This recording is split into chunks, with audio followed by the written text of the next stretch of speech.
ಅಂತ. ಏನ್ರಿ ಈ ಮಾತನ್ನು ತಿಳಿದುಕೊಂಡು ಧರ್ಮಶಾಸ್ತ್ರದಲ್ಲಿ ಇವು ದೊಡ್ಡ ಪಾಪಗಳು, ಇವು ಚಿಕ್ಕ ಪಾಪಗಳು ಅಂತ ಇವರು ತೀರ್ಮಾನ ಮಾಡ್ಕೊಳ್ತಾ ಇದ್ದಾರೆ, ತಮ್ಮನ್ನು ತಾವೇ ತೀರ್ಮಾನ ಮಾಡ್ಕೊಳ್ತಾ ಇದ್ದಾರೆ ಈ ವಚನಗಳನ್ನು ಹಿಡಿದುಕೊಂಡು. ಏನು ದೊಡ್ಡ ಪಾಪ ಯಾವುದು?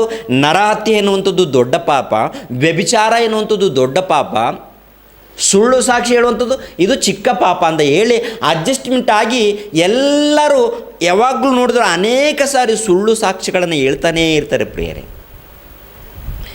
ಏನ್ರಿ ಇದು ಚಿಕ್ಕ ಪಾಪನ ದೊಡ್ಡ ಪಾಪನ? ಇಲ್ಲಿ ಚಿಕ್ಕ ಪಾಪ ದೊಡ್ಡ ಪಾಪ ಅಂತ ಏನಾದರೂ ಬರೆದಿದ್ದಾನ ದೇವರು? ಇದು ಚಿಕ್ಕ ಪಾಪ, ಇದು ದೊಡ್ಡ ಪಾಪ ಹೇಳಿದಾನ? ಯಾಕ್ರಿ ನಿಮ್ಮನ್ನು ನೀವು ಅಡ್ಜಸ್ಟ್ ಮಾಡ್ಕೊಳ್ತೀರಿ? ಯಾರು ಹೇಳಿದ್ರು? ದೇವರು ಹೇಳಿದ್ದಾನಂತಂದರೆ, ದೇವರು ಒಂದು ಮಾತನ್ನು ಹೇಳಿದ್ದಾನಂದ್ರೆ ಇಂಥದ್ದು ಮಾಡಬೇಡಿ ಅಂತ ಹೇಳಿದ್ದಾನಂದರೆ ಅದು ದೊಡ್ಡ ವಿಷಯ ಇದ್ರೇ ದೇವರು ಹೇಳ್ತಾನೆ ಪ್ರಿಯರೇ.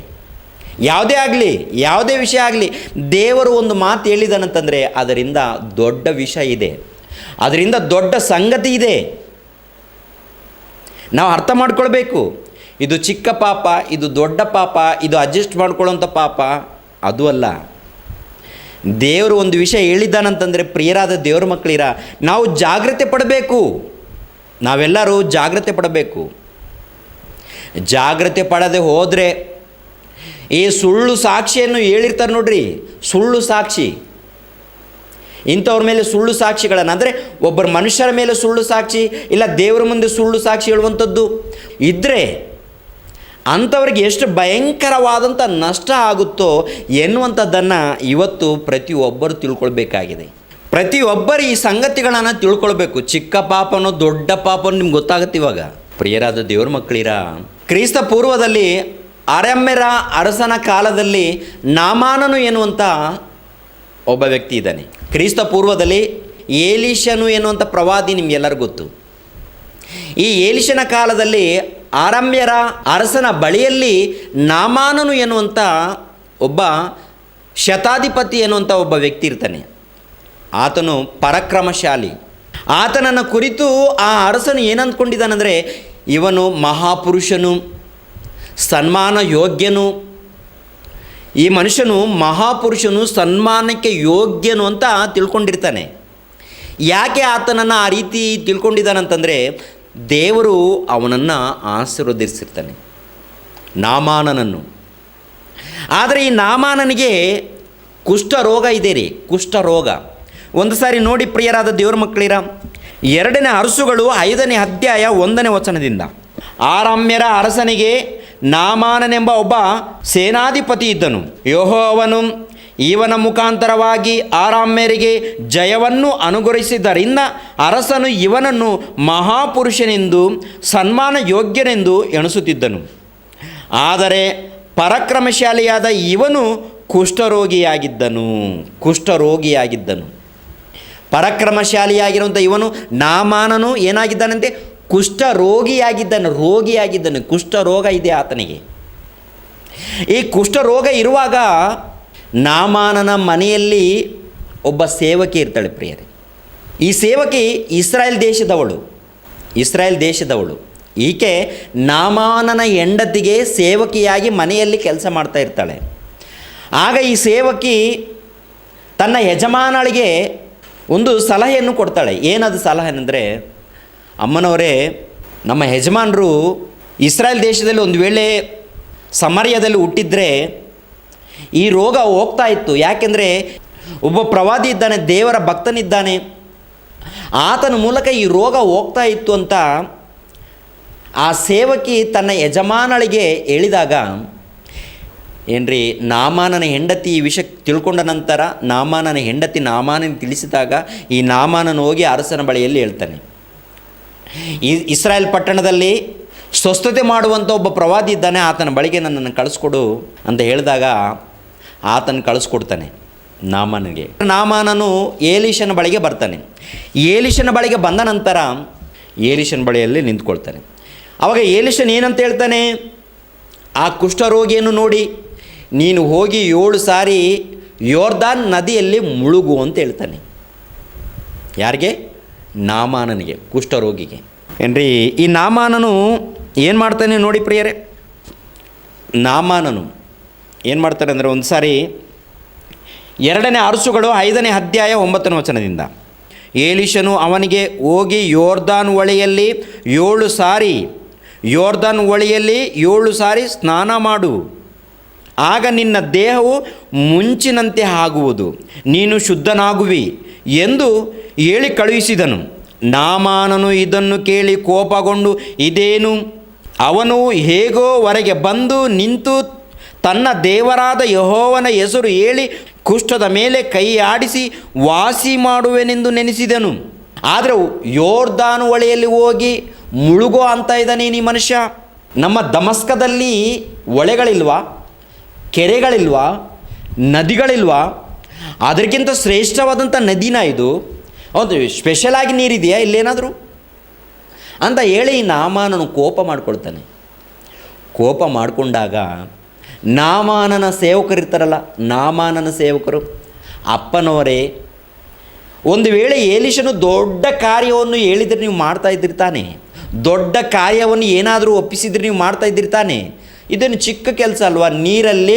ನೀರಲ್ಲಿ ಸ್ನಾನ ಮಾಡು, ಯೋರ್ದನ್ ಹೊಳೆಯಲ್ಲಿ ಸ್ನಾನ ಮಾಡು ಅಂತ ಹೇಳಿದಾನೆ, ದೊಡ್ಡ ಕೆಲಸನ ಅಂತ ನಾಮಾನನ ಸೇವಕರು ಹೇಳಿದಾಗ, ಸಲಹೆ ಕೊಟ್ಟಾಗ, ಆಗ ಈ ನಾಮಾನನು ಏನ್ರಿ 7 ಸಾರಿ ಯೋರ್ದನ್ ಹೊಳೆಯಲ್ಲಿ ಸ್ನಾನ ಮಾಡ್ತಾನೆ. ಮಾಡಿದಾಗ ಆಗ ಏನಾಗ್ತಾನಂದರೆ, ಪ್ರಿಯರಾದ ದೇವ್ರ ಮಕ್ಕಳಿರ 13ನೇ ವಚನ, ಅವನ ಸೇವಕರು ಹತ್ತಿರ ಬಂದು ಅವನಿಗೆ, ಅಪ್ಪನವರೇ, ಪ್ರವಾದಿಯು ಒಂದು ಕಠಿಣವಾದ ಕೆಲಸವನ್ನು ಹೇಳಿದ್ದರೆ ಅದನ್ನು ಮಾಡುತ್ತಿದ್ದೀರಲ್ಲ, ಹಾಗಾದರೆ ಸ್ನಾನ ಮಾಡಿ ಶುದ್ಧನಾಗು ಎಂದು ಹೇಳಿದರೆ ಯಾಕೆ ಅದರಂತೆ ಮಾಡಬಾರದು? ಏನ್ರಿ, ಯಾಕೆ ಅದರಂತೆ ಮಾಡಬಾರದು ಅಂದರು. ಅವನು ಯೋರ್ದಾನಿಗೆ ಹೋಗಿ 7 ಸಾರಿ ಅದರಲ್ಲಿ ಮುಳುಗಿ ಎದ್ದನು. ಕೂಡಲೇ ದೇವರ ಮನುಷ್ಯನ ಮಾತಿಗನುಸಾರವಾಗಿ ಅವನ ದೇಹವು ಕೂಸಿನ ದೇಹದಂತೆ ಶುದ್ಧವಾಯಿತು. ಕೂಸಿನ ದೇಹವಂತೆ ಶುದ್ಧವಾಯಿತು. ಏನ್ರಿ, ಚಿಕ್ಕ ಮಕ್ಕಳ ದೇಹ ಯಾವ ರೀತಿ ಪರಿಶುದ್ಧತೆಯಿಂದ ಇರುತ್ತೋ, ಎಷ್ಟು ಒಳ್ಳೆ ರೀತಿಯಲ್ಲಿ ಇರುತ್ತೋ ಅಷ್ಟು ಒಳ್ಳೆ ದೇಹವನ್ನು ನಾಮಾನನು ಪಡ್ಕೊಳ್ತಾನೆ. ಕುಷ್ಠರೋಗ ಹೋಗುತ್ತೆ, ಕುಷ್ಠರೋಗ ನಿವಾರಣೆ ಆಗುತ್ತೆ. ಎಳೆ ಮಕ್ಕಳ ದೇಹ, ಚಿಕ್ಕ ಮಕ್ಕಳ ದೇಹ ಯಾವ ರೀತಿ ಪರಿಶುದ್ಧವಾಗಿರುತ್ತೋ ಅಂಥ ಒಳ್ಳೆ ದೇಹವನ್ನು ನಾಮಾನನು ಪಡ್ಕೊಳ್ತಾನೆ. ಪಡ್ಕೊಂಡಾಗ ಏನ್ರಿ, ನಾಮಾನನಲ್ಲಿರುವಂಥ ಕುಷ್ಠರೋಗ ನಿವಾರಣೆ ಆದಾಗ ಒಳ್ಳೆ ದೇಹವನ್ನು ಪಡ್ಕೊಂಡು ಬಂದು ಅವಾಗ ಎಲೀಷನ ಬಳಿಗೆ ಹೋಗ್ತಾನೆ. ಎಲೀಷನ ಬಳಿಗೆ ಹೋದ ನಂತರ, ಅಯ್ಯ ನಿಮಗೆ ನಮಸ್ಕಾರ ಅಂತ ಹೇಳಿ ಕಾಣಿಕೆ ಕೊಡ್ತಾನೆ. ಪ್ರೇರೆ ಕಾಣಿಕೆ ಏನೇನು ತಂದಿದ್ದಾನೆ? ಬೆಳ್ಳಿ ಬಂಗಾರ ದುಸ್ತುಗಳನ್ನು ತೊಗೊಂಡ್ಬಂದಿದ್ದಾನೆ, ಬೆಳ್ಳಿ ಬಂಗಾರ ವಸ್ತ್ರಗಳನ್ನು ತೊಗೊಂಡು ಬಂದಿದ್ದಾನೆ. ಇವೆಲ್ಲ ಹೋಗಿ ಎಲೀಷನಿಗೆ ಕೊಡ್ತಾನೆ. ಪ್ರೇರೆ ಬೆಳ್ಳಿ ತಂದಿದ್ದಾನೆ, ಬಂಗಾರವನ್ನು ತಂದಿದ್ದಾನೆ, ಅದೇ ರೀತಿಯಲ್ಲಿ ದುಸ್ತುಗಳನ್ನು ತೊಗೊಂಡು ಬಂದಿದ್ದಾನೆ, ಅಂದರೆ ವಸ್ತ್ರಗಳನ್ನು ತೊಗೊಂಡು ಬಂದಿದ್ದಾನೆ. ತಂದಾಗ ಎಲೀಷನು ಏನಂತ ಹೇಳ್ತಾ ಇದ್ದಾನೆ ಗೊತ್ತಾ? ತಂದು ಕಾಣಿಕೆಯನ್ನು ಕೊಟ್ಟಾಗ ಎಲೀಷನು ಸ್ವೀಕರಿಸೋದಿಲ್ಲ. ಆ ಒಂದು ಕಾಣಿಕೆಯನ್ನು ಬೇಡ ಅಂತ ಹೇಳಿ ವಾಪಸ್ ಕಳಿಸ್ತಾನೆ. ಬೇಡ ಅಂತ ಹೇಳಿ ನಾಮಾನನಿಗೆ ವಾಪಸ್ ಕಳಿಸ್ತಾನೆ. ಒಬ್ಬ ಪ್ರವಾದಿ, ಅಂದರೆ ಎಲೀಷನ್ ಎನ್ನುವಂಥ ಈ ಪ್ರವಾದಿ ಕಾಣಿಕೆಗಳನ್ನು ಸ್ವೀಕರಿಸೋದಿಲ್ಲ, ವಾಪಸ್ ಕಳಿಸ್ಕೊಡ್ತಾನೆ. ನಾಮಾನನಿಗೆ, ನೀನು ಬೇಡ, ನನಗೆ ಬೇಕಾಗಿಲ್ಲ, ನೀನು ತೊಗೊಂಡು ಹೋಗುವಂತ. ತಗೊಂಡು ಹೋಗುವಂಥ ನಾಮಾನನಿಗೆ ಕಳಿಸ್ಕೊಟ್ಟಿರುವಾಗ ಎಲೀಷನ ಬಳಿಯಲ್ಲಿ ಶಿಷ್ಯನಿದ್ದಾನೆ. ಆ ಶಿಷ್ಯನ ಹೆಸರು, ಎಲೀಷನ ಬಳಿಯಲ್ಲಿರುವಂಥ ಶಿಷ್ಯನ ಹೆಸರು ಗೆಹಾಜಿ. ಈ ಗೆಹಾಜಿ ಏನು ಅಂದ್ಕೊಳ್ತಾ ಇದ್ದಾನೆ ಗೊತ್ತಾ? ಈ ಗೆಹಾಜಿ ಏನು ಅಂದ್ಕೊಂಡಿದ್ದಾನಂತಂದರೆ, ತನ್ನ ಮನಸ್ಸಿನಲ್ಲಿ, ನಮ್ಮ ಯಜಮಾನನಿಗಾದರೆ ಆ ಒಂದು ಕಾಣಿಕೆಯನ್ನು ತಗೊಳ್ಳೋದಕ್ಕೆ ಮನಸ್ಸಿಲ್ಲ, ನಾನು ಖಂಡಿತವಾಗಿ ಓಡಿ ಹೋಗಿ ಏನೋ ಒಂದು ಸುಳ್ಳನ್ನು ಹೇಳಿ ನಾಮಾನನ ಬಳಿಯಲ್ಲಿರುವಂಥ ಬೆಳ್ಳಿಯನ್ನು, ಬಂಗಾರವನ್ನು, ದುಸ್ತುಗಳನ್ನು ತೊಗೊಂಡು ಬಂದು ನಾನು ನನ್ನ ಕುಟುಂಬ ಸಂತೋಷವಾಗಿ ಆನಂದವಾಗಿ ಇರಬೇಕು ಎನ್ನುವಂಥ ಆಲೋಚನೆ ಮಾಡಿ ನಾಮಾನನ ಬಳಿಯಲ್ಲಿ ಹೋಗಿ ಸುಳ್ಳನ್ನು ಹೇಳ್ತಾನೆ. ಪ್ರಿಯರೇ, ನಾಮಾನನ ಬಳಿಯಲ್ಲಿ ಹೋಗ್ತಾನೆ. ಹೋಗಿ, ಇವಾಗಲೇ ಪ್ರವಾದಿಗಳು ಬಂದಿದ್ದಾರೆ, ಎಫ್ರಾಯಿಮ್ ಪರ್ವತದಿಂದ ಪ್ರವಾದಿಗಳು ಬಂದಿದ್ದಾರೆ, ಅವರಿಗೆ ಕಾಣಿಕೆಯನ್ನು ಬೇಕು ಎಂದು ನಮ್ಮ ಯಜಮಾನ ಹೇಳಿದ್ದಾನೆ, ಆದ್ದರಿಂದ ಕೊಡಿ ಅಂತ ಕೇಳ್ತಾನೆ. 1 ಪಟ್ಟಕ್ಕೆ 2 ಪಟ್ಟು ತೊಗೊಂಡು ಹೋಗಿ ಅಂತ ಕಳಿಸ್ಕೊಡ್ತಾನೆ ನಾಮಾನನು. 2ನೇ ಅರಸುಗಳು 5ನೇ ಅಧ್ಯಾಯ 20ನೇ ವಚನದಿಂದ. ನಾಮಾನನು ಸ್ವಲ್ಪ ದೂರಕ್ಕೆ ಹೋದ ನಂತರ ದೇವರ ಮನುಷ್ಯನಾದ ಏಲೀಷನ ಸೇವಕ ಗೆಹಾಜಿಯು ಮನಸ್ಸಿನಲ್ಲಿ, ನನ್ನ ಯಜಮಾನನು ಆ ಅರಮ್ಯನಾದ ನಾಮಾನನಿಂದ ಏನು ತೆಗೆದುಕೊಳ್ಳದೆ ಅವನನ್ನು ಹಾಗೆಯೇ ಕಳಿಸಿಬಿಟ್ಟನಲ್ಲ, ಯೆಹೋವನಾಣೆ, ನಾನು ಅವನ ಹಿಂದೆ ಓಡುತ್ತಾ ಹೋಗಿ ಅವನಿಂದ ಸ್ವಲ್ಪವನ್ನಾದರೂ ಬಾಚಿಕೊಂಡು ಬರುವೆನು ಅಂದುಕೊಂಡು ಹೊರಟು ಹೋದನು. ಏನಾದರೂ ಸ್ವಲ್ಪ ಬಾಚಿಕೊಂಡು ಬರಬೇಕು, ಏನಾದರೂ ಇಸ್ಕೊಂಡು ಬರಬೇಕು ಅಂತ ಅಂದುಕೊಂಡು ಗೆಹಾಜಿ ಹೊರಟು ಹೋಗ್ತಾ ಇದ್ದಾನೆ. ನಾಮಾನನು ತನ್ನ ಹಿಂದೆ ಓಡುತ್ತಾ ಬರುವ ಗೆಹಾಜಿಯನ್ನು ಕಂಡು ರಥದಿಂದ ಇಳಿದು ಅವನನ್ನು ಎದುರುಗೊಂಡು ಕ್ಷೇಮವೋ ಎಂದು ಕೇಳಿದನು.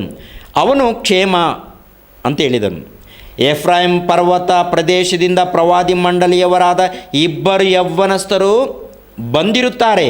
ಆದುದರಿಂದ ಅವರಿಗೋಸ್ಕರ ಬೇಗನೆ 1 ತಲಾಂತು ಬೆಳ್ಳಿಯನ್ನು 2 ದುಸ್ತು ಬಟ್ಟೆಗಳನ್ನು ತೆಗೆದುಕೊಂಡು ಬರಬೇಕೆಂಬುದಾಗಿ ನನ್ನ ಯಜಮಾನನು ನನ್ನನ್ನು ನಿನ್ನ ಬಳಿಗೆ ಕಳುಹಿಸಿದನು ಎಂದು ಉತ್ತರ ಕೊಟ್ಟನು. ನಾಮಾನನು 2 ತಲಾಂತನ್ನಾದರೂ ತೆಗೆದುಕೊಳ್ಳಬಾರದೆ ಎಂದು ಅವನನ್ನು ಒತ್ತಾಯಪಡಿಸಿ ಅದನ್ನು 2 ಚೀಲಗಳಲ್ಲಿ ಹಾಕಿಸಿ ಆ ಚೀಲಗಳನ್ನು 2 ದುಸ್ತು ಬಟ್ಟೆಗಳನ್ನು ಒಬ್ಬರ ಸೇವಕರ ಮೇಲೆ ಒರೆಸಿ ಅವರನ್ನು ಗೆಹಾಜಿಯ ಸಂಗಡ ಕಳುಹಿಸಿದನು. ಅವರು ಹೊತ್ತುಕೊಂಡು ಇವನ ಮುಂದೆ ನಡೆದರು. ಗುಡ್ಡವನ್ನು ಮುಟ್ಟಿದಾಗ ಗೆಹಾಜಿಯು ಅವುಗಳನ್ನು ತೆಗೆದುಕೊಂಡು ಮನೆಯಲ್ಲಿ ಅಡಗಿಸಿಟ್ಟು ಆಳುಗಳನ್ನು ಕಳಿಸಿಬಿಟ್ಟನು. ಅವರು ಹೋದ ನಂತರ ಇವನು ತನ್ನ ಯಜಮಾನನ ಬಳಿಗೆ ಬಂದನು. ಏಲಿಷನು ಅವನನ್ನು, ಗೆಹಾಜಿಯೇ, ಎಲ್ಲಿಗೆ ಹೋಗಿ ಬಂದಿ ಎಂದು ಕೇಳಿದನು. ಅದಕ್ಕೆ ಅವನು, ನಿನ್ನ ಸೇವಕನಾದ ನಾನು ಎಲ್ಲಿಯೂ ಹೋಗಲಿಲ್ಲ ಎಂದು ಉತ್ತರ ಕೊಟ್ಟನು. ಆಗ ಏಲಿಷನು ಅವನಿಗೆ, ಒಬ್ಬ ರಥದಿಂದ ಇಳಿದು ಬಂದದ್ದು, ನಿನ್ನನ್ನು ಎದುರುಗೊಂಡದ್ದು ನನ್ನ ಜ್ಞಾನ ದೃಷ್ಟಿಗೆ ಕಾಣಿಸಲಿಲ್ಲವೆಂದು ನೆನೆಸುತ್ತೀಯೋ? ದ್ರವ್ಯ, ಬಟ್ಟೆಗಳು, ಎಣ್ಣೆ ಮರದ ತೋಪಗಳು, ದ್ರಾಕ್ಷ ತೋಟಗಳು, ಕುರಿ ದನಗಳು, ದಾಸ ದಾಸಿ ಜನವು ಇವುಗಳನ್ನು ಸಂಪಾದಿಸುವುದಕ್ಕೆ ಇದು ಸಮಯವೋ? ಏಲಿಷನು ಗೆಹಾಜಿ ಕೇಳ್ತಾ ಇದ್ದಾನೆ. ಗೆಹಾಜಿಗೆ, ಎಲ್ಲಿಗೆ ಹೋಗಿದ್ದೀಯಾ ಗೆಹಾಜಿ? ನಾನು ಎಲ್ಲಿಗೆ ಹೋಗಿದ್ದೀನಿ? ಇಲ್ಲೇ ಇದ್ದೀನಲ್ಲ, ಮನೆ ಹೊರಗಡೆನೇ ಇದ್ದೀನಿ, ಎಲ್ಲಿಗೆ ಹೋಗಿಲ್ಲ. ನೀನು ಎಲ್ಲಿಗೆ ಹೋಗಿದ್ದೀಯೋ, ಏನೇನು ಮಾಡಿದ್ದೀಯೋ ನನಗೆ ಗೊತ್ತಿಲ್ಲ ಅಂದ್ಕೊಳ್ತಾ ಇದ್ದೀಯಾ? ನಾಮಾನನಿಗೆ ಅಂಟಿರುವಂಥ ಕುಷ್ಠ ರೋಗವು ನಿನಗೂ ನಿನ್ನ ಸಂತತಿಯವರಿಗೂ ಅಂಟಲಿ, ರೋಗ ಬರಲಿ ಅಂತಂದು ಏನ್ರಿ ಏಲಿಷನು ಗೆಹಾಜಿಗೆ ಶಾಪ ಕೊಟ್ಟರೆ ಗೆಹಾಜಿ ಕುಟುಂಬದವರು ಶಾಪಗ್ರಸ್ತರಾಗಿರ್ತಾರೆ. ಯಾಕೆ ಶಾಪಗ್ರಸ್ತರಾಗಿದ್ದಾರೆ